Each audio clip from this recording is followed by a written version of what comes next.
یہ پنجاب کا وزیر اعلیٰ 6 مہینے پہلے اپنی مرضی کے مولویوں اور پیروں کو اس نے بلایا اور بلا کر کہا میں ان کے نام نہیں لیتا، قوم جن کو جوتے مار رہی ہے وہی ہے، جن کو سلطان الہند کی بارگاہ میں تھپڑ پڑ گیا، ہاں اپنے آپ کو شیخ الاسلام کہنے والا، تو میں نے کہا جن کی نگاہ سے 90 لاکھ لوگ کلمہ پڑے، جب تو ان کے دربار میں حاضری کے لیے جا رہا تھا تو بتا تیرے سر پر تھپڑ کس نے مروایا؟ تیری دینی خدمات تو ادھر قبول ہو گئی، سلطان الہند بھی برداشت نہ کر سکے کہ ایسا ذلیل کمینہ اور ایسا بے غیرت کائنات کا جو ڈنگر ڈاکٹر کا بیٹا ہو اور سائیکل پر بیٹھ کر لا کالج پڑھانے جاتا تھا، حضور کے عشق کے نام لے لے کر اربوں روپے کمائے، اور جب حضور کی عزت کی باری آئی تو پھر انگریزوں کے ہاتھوں جا کر بک گیا اور وہاں کی نیشنلٹیاں لے کر بیٹھ گیا، تو سلطان الہند نے کہا ذلیل تو میری بارگاہ میں آ رہا ہے تو میری بارگاہ میں تواضع تیری ایسے ہوگی۔ یہ قوم یہ خود فیصلہ اللہ کی طرف سے ہو جائیں گے۔ تو یہ 6 مہینے پہلے یہ پنجاب کا وزیر اعلیٰ یہ اپنے مرضی کے مولوی اور پیر بلا کر جو ایک چائے کی پیالی پر بکنے والے تھے ان کو بلا کر اس نے کہا کہ اگر ممتاز قادری کو ہم نے پھانسی دے دی تو کیا قوم اس کو شہید تو نہیں کہے گی؟ یہ اس نے ان سے پوچھا،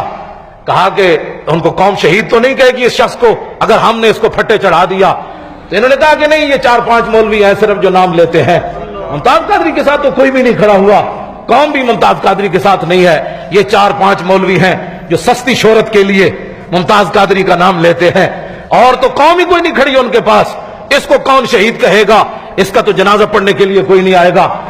یہ انہوں نے اس کو تسلی دی اور انہوں نے یقین دہانی کرائی،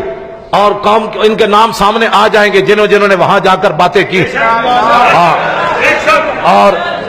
انہوں نے کہا کچھ بھی نہیں ہوگا، یہ 4-5 مولوی ہیں، ڈاکٹر اشرف آصف جلالی ہے، مولوی خادم حسین رضوی ہے اور پیر افضل قادری ہے، یہ 4-5-10 بندے ہیں جو پاکستان میں نام لیتے ہیں، یہ صرف سستی شہرت حاصل کرنا چاہتے ہیں، کوئی ان کا ممتاز قادری کو شہید کون کہے گا؟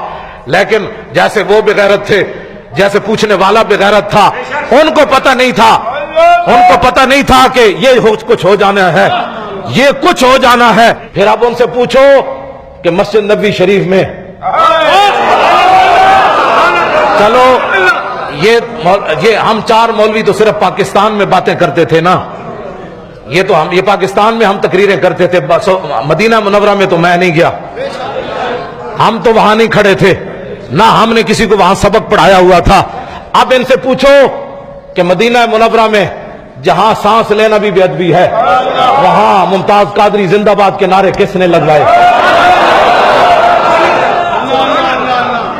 اب تم سارے یہود و نصارہ کے ایجنٹ، سارے دین کے دشمن سر جوڑ کے بیٹھو، یہ 4 مولوی تو نام لینے والے نہیں تھے، یہ کروڑوں دنیا ممتاز قادری کے جنازے میں کیوں آئی؟ ان کو کس نے بلایا؟